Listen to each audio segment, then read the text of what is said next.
একা একা হাসেন কে? একা একা হাসেন কে?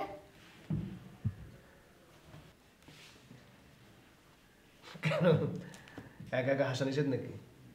না, আমি মাঝে মাঝে একা একা হাসি। কার সাথে? লালটু একা একা হাসে। ও লালটু হাসে, তুই হাসিস? ভালো তো, লালটুর সাথে হাসাহাসি কর। লালটুর যে একা রেখা তুই যে এইভাবে সেখানে বসলি, লালটু মাইন্ড করবে না? হ্যাঁ, তো যা লালটুর সাথে গিয়ে হাসাহাসি কর। কিসে?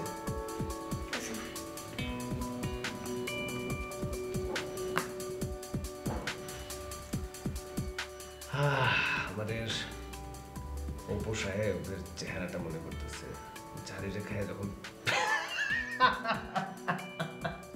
পুরা লাল হয়ে ফিরবে, ওদের সাথে কথা বলবো না, বাবা আমি পারবো না।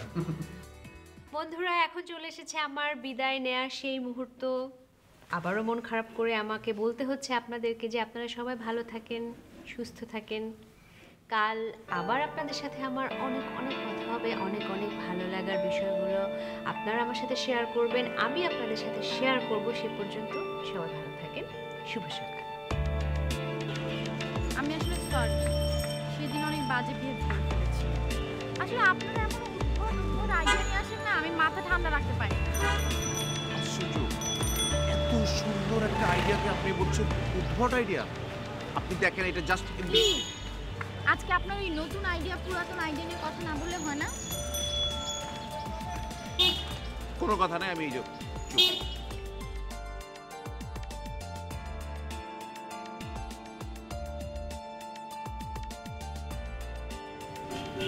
আপনি কি চুপ করে থাকবেন?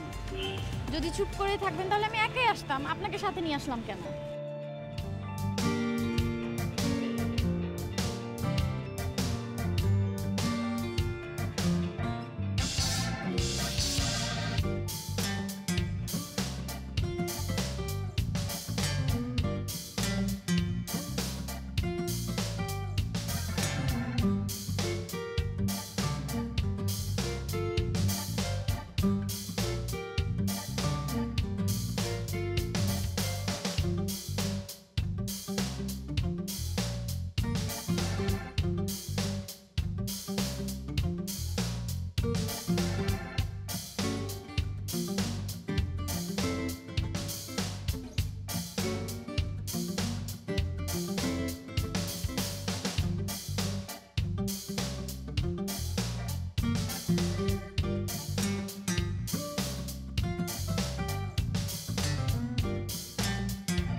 এই গাড়ি থামাইলা কেন?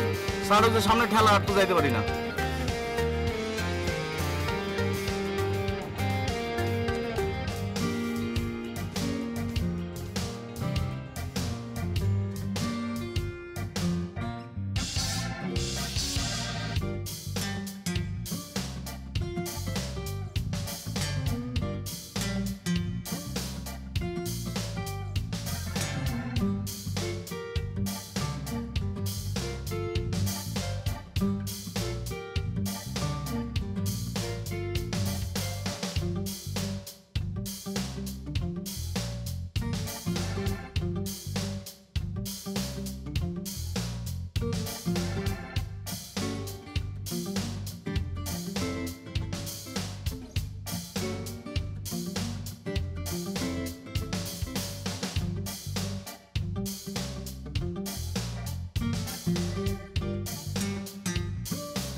চলে এসেছে তাহলে না?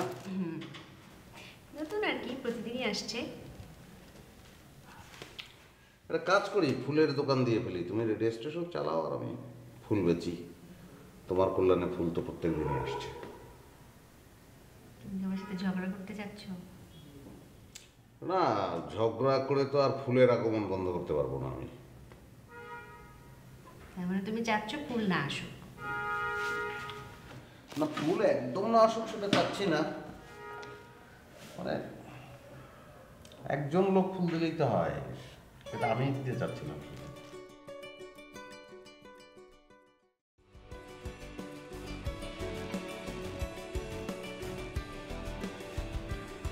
কিসে বলটু ভাই, আপনি এই জায়গা? আপনার কি দাঁড়ায় থাকা শেষ হয়েছে?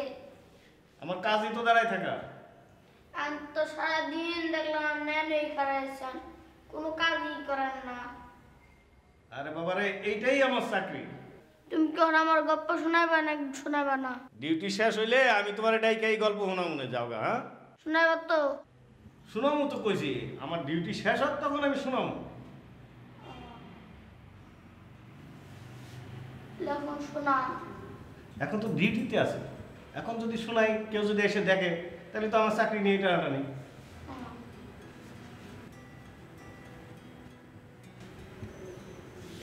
আপনি একটু পরে এসেন।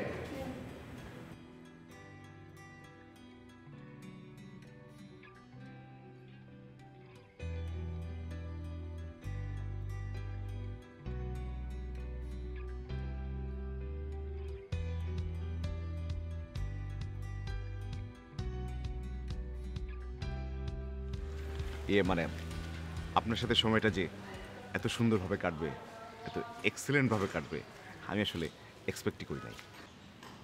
আর আমার সময়টা যে এত বোরিং কাটবে আমিও এক্সপেক্ট করিনি। এতক্ষণ শুধু মন খারাপ ছিল, এখন মাথাটাও ধরে গেছে। নেক্সট টাইম অবশ্যই আমাদের সময় অনেক ভালো কাটবে, মাথা মন সব ভালো হয়ে যাবে। তো ঠিক আছে, আমাদের কাজের কথাটা সেরে ফেলি। আজকে আর না বলি? অবশ্যই অবশ্যই, আজকে আর না বলি। থ্যাঙ্কস। আর রিক্সা যান। ইয়ে মামা, এই ভাড়া লাগবে না।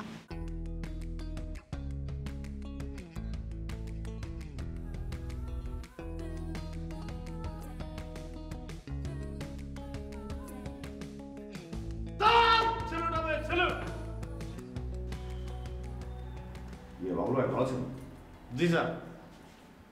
দেখেন তো আমার হার্টবিট পাওয়া যাচ্ছে কিনা। স্যার একটু দিক দিক দিক করতেছে। তারপরে প্রায় হার্ট ফেল হয়ে যাচ্ছিল। বাবুল ভাই, আমি একজন সহজ সরল নরম মানুষ। আপনি এইভাবে জোরে জোরে যদি আমাকে স্যালুট দেন, আমার না হার্ট ফেল হয়ে যায় বারবার, বুঝছেন? ওই একদিন হার্ট ফেল হয়ে পড়ে যাচ্ছিলাম না, দেখলেন না? আমাকে দেখলে একটু আস্তে সালাম দেবেন। স্যার অভ্যাস হয়ে গেছে। অভ্যাস হয়ে গেছে বুঝছি, কিন্তু অভ্যাস তো পরিবর্তন করা যায়। আচ্ছা, আপনি এখন চেষ্টা করুন তো যে একবার একটু আস্তে করে স্যালুট দেওয়ার একটা চেষ্টা করুন তো। স্যার পারবো না। না না, পারি না তো ঠিক আছে, পারবেন পারবেন, চেষ্টা করলে পারবেন। পারবেন না? আচ্ছা স্যার, একবার চেষ্টা করে দেখি। চেষ্টা করুন, চেষ্টা করুন। স্যালুট হবে, স্যালুট। থ্যাংক ইউ বাবুল ভাই।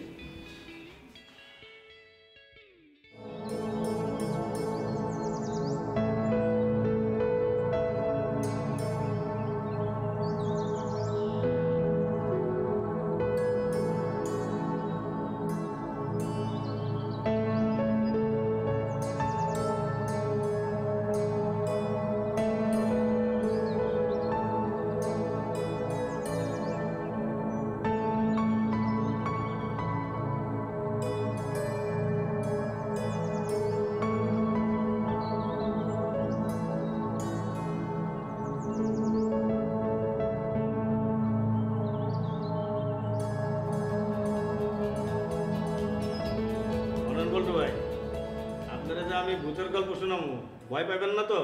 তোর গল্প আছে? গল্প আমি কইতাছি কেন, তুমি যদি আবার অফিসে কারো কাছে কও ভয় পাও, তাহলে অফিসটা আবার আমাদের আছে, আমার চাকরি এটা টানাটানি বাঁধবো। তোর এগুলা বাদ দাও, এখন গল্প কও। তাহলে কোনি ভূতের গল্পই শোনাই তোমারে। কোনি ভূত কি? কোনি ভূত হলো গিয়া ওই যে ঘরের আনাসি কানাসি থাকে, এরা কয় কুনি ভূত। ও তোর গল্প কখন উঠতের? আমি একদিন এক বন্ধুর বাড়িতে গেছি গা, বন্ধুরে ডাকতে। তো সন্ধ্যা সন্ধ্যা হয়ে আসছে প্রায়। তা আমি ঘরের কানাসি দিয়া ঘুরা বন্ধুর ঘরে যাবো আর কি। যখন ওখানে গেছি গা, হঠাৎ দেখি কি যে আমার সামনে একটা মানুষ। কি রে? আমি তো ভয়টাই পেয়ে গেছি গা। আমি যখন ওই যে ঘরের কানাসি যে গেছি দাঁড়াইছি না, হঠাৎ দেখি সাদা কাপড় পরা এক লম্বা মানুষ, বিশাল। আমি তো দেখে মনে করো ভয় ভয় পাইতেছি। ফিরে আমি আবার অন্যদিকে চাইছি, দেখি নাই। তো যাই হোক, বন্ধুরে যখন ডাক দিছি, জানি যে বন্ধু ঘরে ঘুমাই আছে, কিন্তু বন্ধুরে ডাকতেছি, সারা শব্দ নাই। হঠাৎ ওই যে বাঁশঝাড় আছে না, বাজার কি? বাঁশঝাড় হলো কি যে এই বাঁশ দিয়ে ঘর বাড়ি বানায় না, আর ওই বাঁশের বাগানরে কয় বাঁশঝাড়। তখন বন্ধুরে যখন আমি ডাকতেছি, বন্ধুর কোনো সারা শব্দ নাই।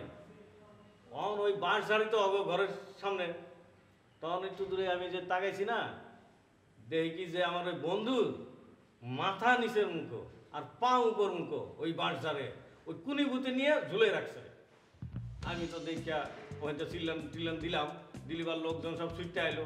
আয়া টায়া ওই যে মসজিদের ইমাম টিমাম আছে, এরা মিললা তো মন্ত্র টন্ত্র দিয়া নামাইছে। নামাই টামাই তারপরে যা খেরা ধীরে সুস্থ কইরা বাড়িতে থুয়ে আমি আয়া পড়ছি। আসিফ কিন্তু ঝানুমাল, কেন? মুখে কোনো কথা নাই তার।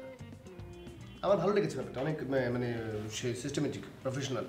যতটা ভেবেছিলাম যে ঘেউ ঘেউ করবে তা না, সে সোজা কথা বলেছে, ভাই আমি কথায় বুঝি না, আমি বুঝি ডকুমেন্টসে, কাগজপত্র, প্রপার কাগজপত্র থাকতে হবে। আপনি প্রপার কাগজপত্র টোটাল জিনিসটা রেডি করে আমার কাছে নিয়ে আসেন, দেন আমরা বাকি আলোচনা করবো আর কি। না, অবশ্যই অবশ্যই। ইয়ে কী অবস্থা, মানে মনিকার হ্যালো। মানে কি রেস্টুরেন্টে বসে শুধু কি মানে কে বিদায় করে দিল নাকি কথাবার্তা হয়েছে কিছু? না, হোটেলে যাইনি তো। ও মা, কী বলেন, আপনাকে রাস্তা থেকে বিদায় করে দিল? না, রিক্সায়। লং ড্রাইভ, রিক্সায়, মানে রিক্সা ড্রাইভ। অনেকটা ওরকম আর কি। কাজের কাজ কিছু হয়েছে? অবশ্যই। আমি কিন্তু আপনাকে একটা কথা বলে রাখি, চুক্তিপত্র কিন্তু আমার পকেটে সারাক্ষণ থাকে তাবিজের মতো। কোনো ঝামেলা গেলেই কিন্তু, মনে আছে? না না, মনিকা তো ক্লায়েন্ট, সেটা মাথায় রাখবেন। আর দুই একটা মিটিং করলেই 2-3টা সিটিং দিলেই হয়ে যাবে। কি সিটিং মানে কি, রিক্সা ড্রাইভিং? না তো ক্লায়েন্ট। বাবা বাবা বাবা, প্রথম যেতেই চান না, এখন আবার 3-4টা মানে ড্রাইভিং দিবেন না? আইসা যখন আমি বাড়িতে ঘুমাইছি, আমার তো মনে একটু ভয় রয়েছে, বন্ধুরে কুনিভূতে ধরছে, আমি একা ঘরে ঘুমাইতেছি। তখন আমি একটু ভয় ভয় পাইতেছি। হঠাৎ এই যে চেতনা হয়ে গেছে, আমি চেতনা চাইয়া দিই কি বিচ্ছিরি গন্ধ, গন্ধতে হঠাৎ আমি চাইছি, চাইয়া দেখি এই বড় বড় চোখ, এই বড় বড় দাঁত, আর সে কি বড় বড় চুল দেখা আমার তো মনে করো পালপিটেশন হয়ে গেছে গা। আর অমনি করেছে। আমি তো বলটু ভাই এর লেগে আমি কইছিলাম যে ভূতের গল্প টল্প করার দরকার নেই, তুমি ভয় পাইবা, এগুলো খুব ভয়ঙ্কর জিনিস, বুঝছো? এই যে তোমার এখনই ভয়তে মেয়ে চোখে পানি হয়ে পড়ছো। আমি তো আর 100 বার দরকার নাই ভূতের গল্প করার, তুমি তো আমার ছাড়লাই না, তুমি তো এখনই ভয় পাইতেছো মনে হয়। আচ্ছা বলতেছ না তার কি লোক? আমি তো ওই সময় মনে করি আকাটা হয়ে পড়ছি গা, আকাটা হয়ে মানে আমার জ্ঞান হারাই গেছি গা, জ্ঞান হারাই গেছি তো গেছি একেবারে। তারপর কি হলো? পরে আমি তো ঘুম ভেঙে গেছে, দিন হয়ে গেছে গা, বুটটুট তো গেছে গা। পরে আমি তো ওই এক ভয়তে ফিট হয়ে গেছি গা, শুনি ভূতের ভয়তে। আর কি তুমি ভয় পাইতেছো? না তাই আমি তো আর কইলাম না ভূত মুহূর্তে এগুলো গল্প ভালো না, আমার তুমি ভয়টা পেয়ে না, ঠিক আছে? ঠিক আছে, দোয়া করা জানো? আর দোয়া করে ঘুমায়, ঠিক আছে?